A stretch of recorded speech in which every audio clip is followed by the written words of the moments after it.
Isaías, el profeta que vio la gloria y murió en el sufrimiento. Tuvo visiones del trono de Dios, anunció la venida del Mesías y enfrentó el rechazo de su pueblo, pero su final fue trágico. ¿Cómo murió el profeta Isaías? ¿Qué revelaciones impactantes dejó para la humanidad? Su historia es más impactante de lo que imaginas. Descúbrela ahora. Corría el año 765 a.C., aproximadamente, cuando nació un niño que cambiaría la historia de la profecía en Israel. Su nombre, Isaías, hijo de Amoz.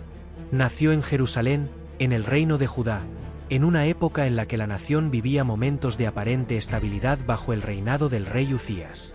Judá prosperaba económicamente y militarmente, pero a la vez su pueblo comenzaba a desviarse del camino de Dios.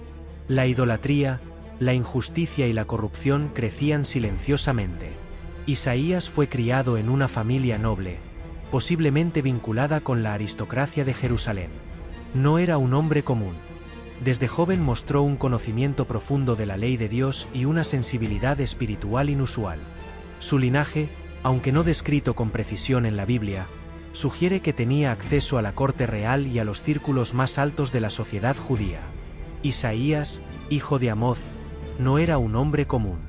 Era un profeta que desde su juventud había sido llamado por Dios para proclamar la verdad en tiempos de corrupción y apostasía en Judá. Su encuentro con Dios marcó su destino para siempre. En una visión indescriptible, contempló el trono del Altísimo. Vio al Señor sentado sobre un trono alto y sublime, y sus faldas llenaban el templo. Por encima de él había serafines, cada uno tenía 6 alas, con 2 cubrían sus rostros, con 2 cubrían sus pies, y con 2 volaban. Y el uno al otro daba voces, diciendo: Santo, Santo, Santo, toda la tierra está llena de su gloria. Isaías 6, 1-3. Aquel encuentro divino dejó en él una marca imborrable. Fue purificado por el fuego de un carbón encendido en los labios y enviado con una misión clara: anunciar el juicio de Dios sobre un pueblo que se había apartado de la justicia y la verdad. Durante años, Isaías sirvió bajo los reinados de Uzías, Jotam, Acaz y Ezequías. Vio las traiciones de los gobernantes, la idolatría de los sacerdotes y la corrupción del pueblo. Denunció sin temor la opresión de los pobres y la dureza de corazón de los príncipes de Judá. Pero su mensaje no siempre fue bien recibido. La oscuridad se cierra sobre Judá. Cuando Ezequías murió, su hijo Manasés ascendió al trono, y con él comenzó una era de tinieblas y perversidad sin precedentes. Manasés hizo lo malo ante los ojos de Dios, conforme a las abominaciones de las naciones que Dios había echado de delante de los hijos de Israel. Volvió a edificar los lugares altos que Ezequías su padre había derribado, y levantó altares a Baal, e hizo una imagen de Asera, como había hecho Acab rey de Israel, y adoró a todo el ejército de los cielos, y les rindió culto. 2 Reyes 21, 2-3. El pueblo de Judá se sumergió en la idolatría. Se ofrecieron niños en sacrificio en el valle de Hinom. Se consultó a magos, adivinos y encantadores. Se introdujeron rituales paganos dentro del templo del Señor. La voz de los profetas era sofocada con amenazas y violencia. Isaías, ya anciano, veía con angustia cómo su pueblo se hundía en el pecado. Se paró una vez más en las calles de Jerusalén, proclamando con voz firme: ¡Ay de la nación pecadora, pueblo cargado de maldad! Dejaron a Dios, provocaron a ira al Santo de Israel, se volvieron atrás. Isaías 1:4. El mensaje de Isaías no cayó bien en la corte de Manasés. Los sacerdotes idólatras, los nobles corruptos y el mismo rey lo veían como un enemigo. La orden de ejecución. Los rumores se esparcieron rápidamente.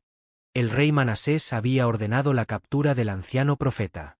Isaías, al enterarse, huyó a las montañas, buscando refugio en un bosque cercano a Jerusalén. Las tropas del rey lo persiguieron sin descanso. Isaías, con sus fuerzas menguadas, se escondió en el hueco de un árbol seco y elevó su última oración: Señor de los ejércitos, en tus manos encomiendo mi espíritu. No temo la muerte, porque mi vida está en tu justicia. Pero no apartes tu misericordia de este pueblo, aunque ahora se revuelquen en su iniquidad. Los soldados descubrieron el escondite. Uno de ellos, con un gesto cruel, anunció: «Aquí está el profeta del Dios de Israel». Fueron a dar aviso al rey, y la orden fue clara y despiadada: «Córtenlo en dos». Los verdugos trajeron una gran sierra de hierro. Isaías, con los ojos cerrados y la serenidad de quien ha visto la gloria de Dios, no pronunció una sola palabra de queja. El filo penetró la madera del árbol, y luego su carne. El anciano profeta cerró los ojos mientras la sierra lo dividía en dos, su sangre empapando la tierra de Judá. No hubo gritos, no hubo súplicas. Solo el eco del sacrificio de un justo a manos de los impíos. Así murió Isaías, el profeta que vio la majestad del Altísimo, el que anunció la venida del Mesías y la salvación de los pecadores. El juicio sobre Manasés. Pero la historia no terminó ahí. El rey Manasés, el asesino del profeta, no escapó de la justicia divina. Dios permitió que fuera capturado por el ejército asirio. Lo llevaron encadenado con grillos de bronce hasta Babilonia, y allí, en la humillación, Manasés recordó las palabras de los profetas que había despreciado. Mas luego que fue puesto en angustia, oró a Dios su Dios, humillado grandemente en la presencia del Dios de sus padres. Y habiendo orado a él, fue atendido. Pues Dios oyó su oración y lo restauró a Jerusalén, a su reino. Entonces reconoció Manasés que el Padre era Dios. 2 Crónicas 33, 12-13. El rey idólatra regresó a Judá cambiado. Quitó los altares paganos, destruyó las imágenes de los ídolos y trató de restaurar la adoración a Dios. Pero el daño ya estaba hecho.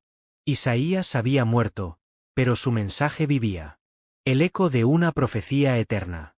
Años después, en una pequeña aldea de Galilea, un joven nazareno abriría un rollo en la sinagoga y leería en voz alta: «El Espíritu del Señor está sobre mí, por cuanto me ha ungido para dar buenas nuevas a los pobres. Me ha enviado a sanar a los quebrantados de corazón, a pregonar libertad a los cautivos, y vista a los ciegos, a poner en libertad a los oprimidos». Lucas 4:18. Era Jesús de Nazaret, el Mesías anunciado por Isaías. El profeta que había muerto bajo la crueldad de un rey impío seguía hablando. Su sangre no había sido derramada en vano.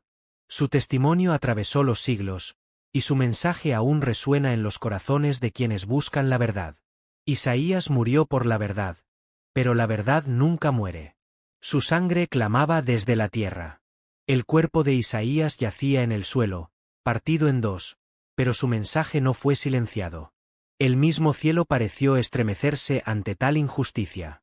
Los pocos justos que quedaban en Jerusalén lloraron en secreto, pues no podían lamentarse en público. Manasés, en su arrogancia, pensó que con la muerte del profeta había extinguido la voz de Dios en Judá. Pero la sangre de los justos nunca se derrama en vano. Desde la tierra clamaba, como la sangre de Abel, pidiendo justicia ante el trono del Altísimo. Y él dijo: «¿Qué has hecho?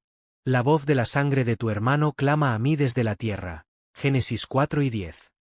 Pasaron los años, y aunque Manasés intentó reparar sus pecados tras su cautiverio en Babilonia, las heridas de su reinado eran profundas.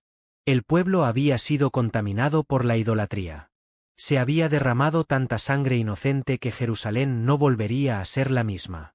Los profetas que vinieron después de Isaías repitieron sus advertencias, pero pocos escucharon. El juicio divino era inevitable. El día de la recompensa. Dios es paciente, pero su justicia no se duerme. Más de un siglo después de la muerte de Isaías, su profecía se cumplió. «Y destruiré a los moradores de esta tierra, porque han hecho lo malo delante de mis ojos», dice Padre. Jeremías 25, 7. El imperio babilónico, con Nabucodonosor al frente, arrasó con Jerusalén. El glorioso templo de Salomón fue reducido a cenizas, los príncipes y sacerdotes fueron ejecutados, y el pueblo de Judá fue llevado cautivo a Babilonia. Entre los exiliados había hombres que recordaban las palabras de Isaías. Sabían que Dios no había abandonado a su pueblo, que aún había esperanza. En los rollos antiguos leían: «Consolaos, consolaos, pueblo mío, dice vuestro Dios. Hablad al corazón de Jerusalén.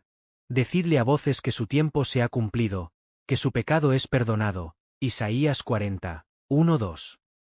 Dios no había olvidado su promesa.